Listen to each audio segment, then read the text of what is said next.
కాచాయిని ఎక్కడికి వెళ్తున్నావమ్మా? కాగడ వేణువుగా ఎలా మారిందో తెలుసుకుని వస్తాను నాన్న. హోయ్ గురవయ్య. ఏ బురుడి, నువ్వు ఇక్కడికి వచ్చావేంటి? నీకు కాగడ పట్టుకుని శివుళ్ళ తాండవం చేయడమే తెలుసు అనుకున్నాను. కృష్ణుళ్ళ మురళి ఊదడం కూడా వచ్చా? నీకు నవ్వడం కూడా తెలుసే. నువ్వు ఇలా నవ్వుతుంటే ఎంత బాగున్నావో తెలుసా? ఆ శివుళ్ళ అయ్యో శివ, ఆ శివుడు మూడో కన్నుతో చూసినట్టు అలా చూస్తావెందుకు? మొరటుగా అనాగరికంగా అందరినీ అలా కొడతావెందుకు? 4 బాధైనా సరే నాగరికత నేర్పడం నా పద్ధతి. అదే అదే నాకు నచ్చలేదు. అలాగా? ఇది నచ్చిందా? ఏం జరిగిందని అలా రాగాలు తీస్తున్నావు? వాతలు పడేలా కొట్టి ఏమైందని అడుగుతున్నావా? వాతలా? ఎక్కడా? ఇక్కడ. నువ్వు నా కంటికి మంచివాళ్లాగే కనిపిస్తున్నావు. నువ్వు వెళ్లే దారి సరిగ్గా లేదు. అయ్యో శివ, చెప్పాలనిపించింది చెప్పాను. నీ కోపం కొంచెం తగ్గించుకో. నీ కథలు పురాణాలన్నీ నిన్ను కట్టుకోబోయేవాడితో చెప్పు. నాతో చెప్తే సముద్రంలో వాన కురిసినట్టే. ఓయ్, నీ కథలు పురాణాలన్నీ నిన్ను కట్టుకోబోయేవాడితో చెప్పు. నాతో చెప్తే సముద్రంలో వాన కురిసినట్టే. అలాగా చెప్పడం? అలాగా శివ, నీ కథలు పురాణాలన్నీ నిన్ను కట్టుకోబోయేవాడితో చెప్పు. నాతో చెప్తే సముద్రంలో వాన కురిసినట్టే. ఇలా చెప్పాలి. సర్లే వెళ్ళు. వెళ్ళు అనకూడదు మంజునాథ, వెళ్ళిరా అనాలి. అలాగా? ఒకటి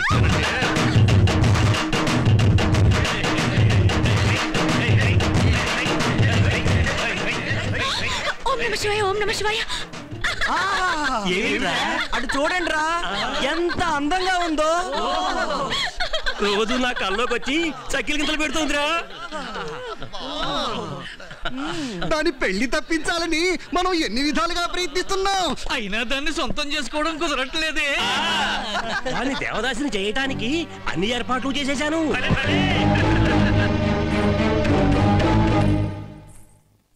నీ మనసులో ఎవరున్నారో నాతోనైనా చెప్పవే. ఎవరుంటే? నాకు పెళ్ళయ్యే యోగమే లేదంటున్నారుగా. అలా మాట్లాడకే. అదెవరో చెప్పు. లేదా ఒక పత్రం మీద రాసివ్వు. నేనే వెళ్ళి అన్ని ఏర్పాట్లు చేసొస్తాను.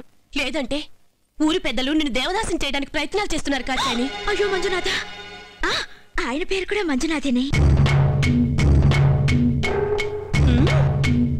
అందులో ఉన్నదానికన్నా అతిగా వాగుతున్నట్టుంది. పత్రాల్లో ఏ రాసిందో సరిగ్గా చదివి చెప్పు. ప్రాణనాథ, నీ మీద నాకు మనసైంది. ఆహా, నా మనసు నీ మనసుతో మాట్లాడాలంటోంది. ఓహో, ఇలా ఎవరా? నాగలింగేశ్వరుడి ఆలయం వద్ద నీ కోసం ఎదురు చూస్తూ ఉంటాను. నువ్వు రావాలి, నా చెయ్యి పట్టుకోవాలి. ఓ, నీ గుండెలో నన్ను నిలుపుకోవాలి. ఓం నమ శివాయ, ఓం నమ శివాయ, ఓం నమ శివాయ, ఓం నమ శివాయ, ఓం నమ శివాయ.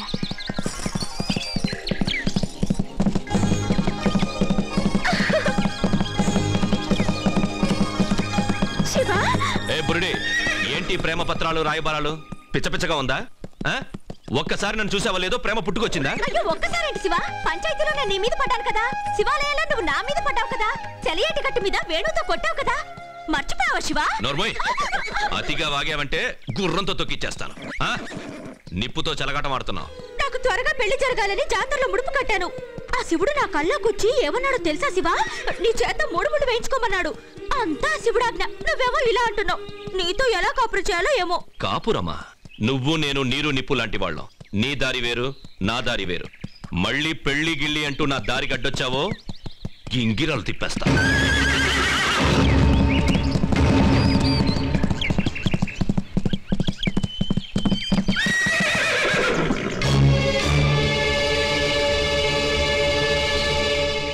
ఏంట్రా, నేను ఊళ్ళో లేనప్పుడు మా వాళ్ళ దగ్గర తోకాడించావట? ఏంట్రా కళ్ళలా ఎర్రజేసి చూస్తావు? ఆ కళ్ళు శాశ్వతంగా మూసేస్తాం.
నీ సంగతి ఇంకొకసారి చూసుకుంటాను.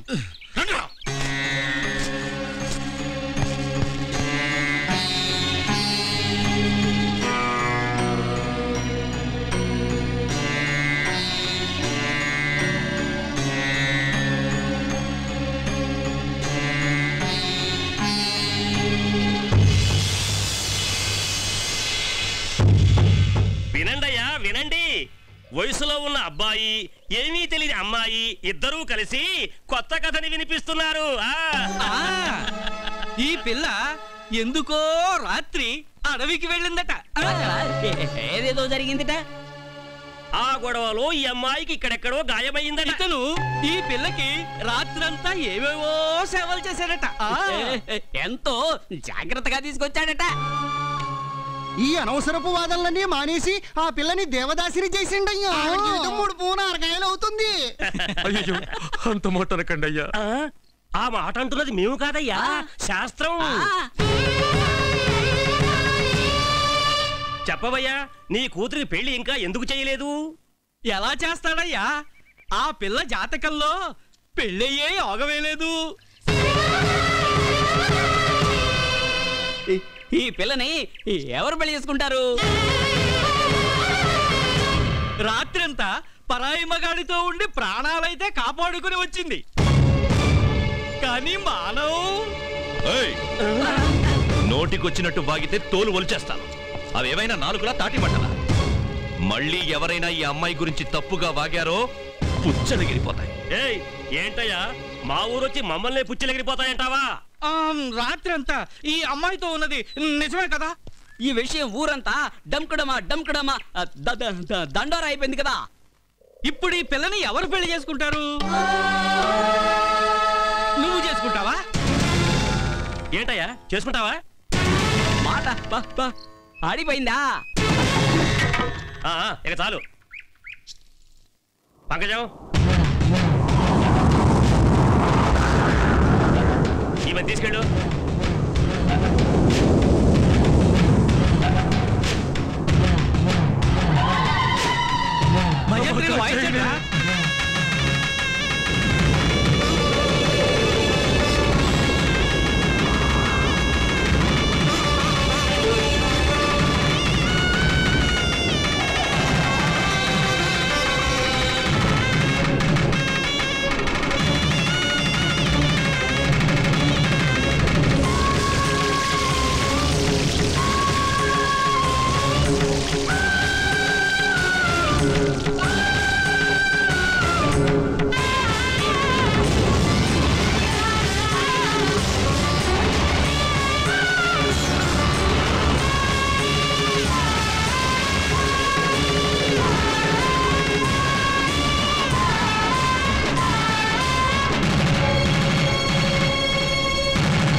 చూసావుటే కొడుక్కి పెళ్లి చేయండి అని చెవిలో ఇల్లు కట్టుకుపోరావు. ఇప్పుడు వాడే పెళ్లి చేసుకొచ్చాడు. వాడి దృష్టిలో మనమంతా చచ్చిపోయామే. ఇంకేం మాట్లాడుకో. ఆహాహా, ఎలాంటి పుత్రుణ్ణి కన్నావే. నాకు పుత్రోత్సాహం పొంగిపోతోంది. శుభం అంటూ వాళ్ళిద్దరూ పెళ్లి చేసుకుని ఇంటికొస్తే ఎందుకండి అలా మాట్లాడతారు? దీనికంతకే నువ్వే ముఖ్య కారణం. నువ్వు చేసిన గారాబం వల్లనే కదా ఇంత పని చేశాడు. ఇదే మాట నేను నీ గురించి మీ అమ్మతో అన్నట్టు గుర్తు. నాన్నా, ఎందుకు ఇంత రాద్ధాంతం చేస్తున్నారు? ఈ పిల్లకి వయసు మీరిపోతుందని ఆ ఊరి ప్రజలు బలవంతంగా తన్ని దేవదాసిని చేయబోయారు. అది నాకు న్యాయం అనిపించలేదు, అందుకే పెళ్లి చేసుకున్నాను. తప్ప నాన్న, మీరు రమ్మంటే లోపలికి వస్తాం, పొమ్మంటే బయటకు పోతాం. పోతానంటే చాలు, అదేదో చెయ్యి. రా. ఒక్క నిమిషం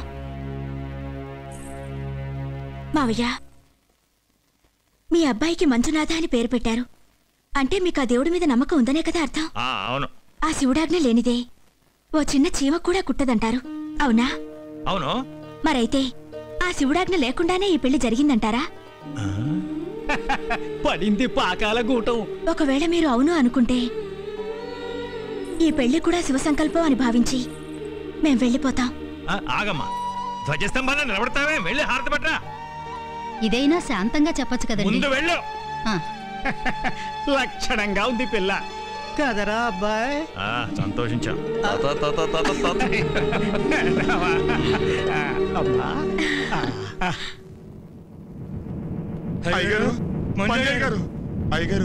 ఏమైంది? దేవాలయంలో ఢంకాలకు చర్మాలు కుట్టేది వీళ్లే. ఆ గుడి పూజారులకు పాదరక్షలు కుట్టేది వీళ్లే. అంతేకాదు, వీళ్ళ తాతల కాలం నుండి గుడిమాన్యం భూముల్లో గుడిసెలు వేసుకుని ఉంటున్నారు. మొన్న హరిజనుడికి ప్రసాదం పెట్టామని అయ్యవార్లకి కోపం వచ్చింది. వెంటనే అక్కడున్న గుడిసెల్ని ఖాళీ చేయమని అందరినీ బెదిరిస్తున్నారు. వాళ్ళలా అంటుంటే నోరు మూసుకునేందుకు ఊరుకున్నారు? బండల్ని నుజ్జు నుజ్జు చేసే శక్తి ఉన్న మీరు భయంతో పారిపోయి వచ్చారా? పోండ్రా పోండని తిప్పి కొట్టాల్సిందే. పెద్దవాళ్ళని ఎదిరిస్తే మమ్మల్ని బతికినిస్తారా చెప్పండి? పేదవాళ్ళకి అంత పొగరేంట్రా అని చంపేస్తారు కదయ్యా. చంపుతారు చంపుతారు చంపుతారు. వాళ్ళు చంపకపోతే మీరు అసలు చావరా? ఎందుకు ఇలా చావుకి భయపడి చేస్తారు? ఏదో ఒక రోజు అందరూ చావాల్సిందే. ఆ చావుని ధైర్యంగా ఎదుర్కోండి అయ్యా. ఒక్కడు 100 మందిని మట్టు పెట్టచ్చు. అయ్యగారు ఏం గౌరీ? అమ్మగారు మిమ్మల్ని వెంటనే రమ్మని చెప్పారు. ఎందుకట? తెలీదు, చాలా కంగారుగా ఉన్నారు. నువ్వు వెళ్ళి నేను వస్తాను. సరేనయ్యా. రే, మీరందరూ ఆ గుడిసెల దగ్గరికి వెళ్ళి పూజాల సంగతి చూడండి, నేను ఎప్పుడే వస్తాను. రండి. అమ్మయ్యా, వచ్చారా? మీరు వస్తారా లేదోనని భయపడ్డాను. రండి రండి. దీపం జ్యోతి పరబ్రహ్మ అని ఈ దీపాన్ని నీటిలో వదలండి. ఎందుకు నన్ను రమ్మన్నావు? అవునండి, మనకి పెళ్ళైతే దీపోత్సవం చేస్తానని దేవుడికి మొక్కుకున్నాను. దీపోత్సవమా? ఆ ఒక్కటే కాదండి, ప్రతి శుక్రవారం గౌరీ వ్రతం, సోమవారం శివాలయంలో అంగ ప్రదక్షిణలు, మంగళవారం మౌన వ్రతం, ఇంకా ఇలాంటివి చాలా చాలా మొక్కుకున్నాను. ఏంటలా గరుడు గమ్మలో నిలబడ్డారు? తీసుకోండి, ముందే దీపం పెట్టండి. దీపమా? పెడతాను చూడు. భలే భలే, మీరు కోపంతో విసిరినా ఎంత చక్కగా తేలుతోందో. అంతా శివయ్య లీల. ఈ దేవుడు గీవుడు వ్రతాలు పూజలు నాకు ఇష్టం లేదు. నీ దేవుడి పిచ్చి నాకు రుద్దద్దు. పోనీ వదిలేయండి, నా కోసం మీ ఇష్టాల్ని మార్చుకోకండి. నేను మీ అర్ధాంగిని కదా, నేను చేసే పూజల్లో సగం పుణ్యం మీకు దక్కుతుంది. అమ్మా తల్లి, నీ పుణ్యం నువ్వే మూట కట్టుకో, నాకు అక్కర్లేదు. ఇదమ్మా వాడి వరస. దేవుడి పేరెత్తితే చాలు రుసరుసలాడతాడు. అత్తయ్య, ఆ దేవుడి దేవల్ల బిడ్డ పుట్టేంత వరకే కదా ఇదంతా. ఓ బిడ్డ పుట్టని, ఆ బిడ్డ చేతే ఆయన చెవి మెలిపెట్టించి శివ శివ అనిపిస్తాను.